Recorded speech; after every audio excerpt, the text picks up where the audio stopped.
The Davis administration will keep its pre-election promise and deliver legislation to replace the Bahamas minimum wage with a livable wage. The assurance was given by Labor and Immigration Minister Keith Bell, who says that legislation will be completed soon. With inflation putting a pinch on the pockets of residents, the Labor and Immigration Minister says establishing a livable wage is now more important than ever.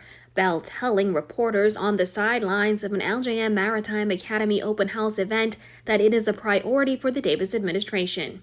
Obviously, what persons take home at the end of the day, it really weighs heavily. It's very significant.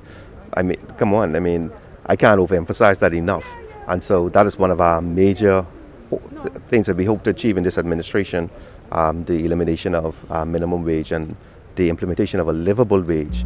In its blueprint for change, the Progressive Party pledged to raise the minimum wage from $210 to $250 and introduce a livable wage. The promise was one of many that helped usher the Davis administration into government, as the Bahamas faced its worst economic crisis in modern history, brought on by the COVID-19 pandemic and Hurricane Dorian. Bell says the process to get it done has already started, and he is currently awaiting recommendations from the National Tripartite Council, which are expected in the next 2 weeks. Once we get those, the paper will then go to cabinet. There has to be widespread consultation, as you'd appreciate, with both the public and private sector, particularly our private sector industry, in terms of where we're going to go with it. And then once we get that, we will then come back and make a determination as to how we will proceed.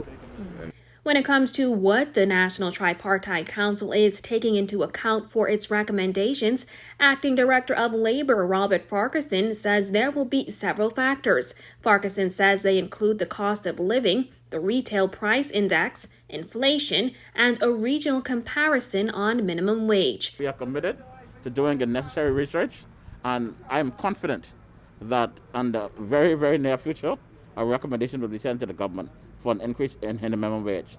I am unable to say the time frame for it because that's a decision of the cabinet.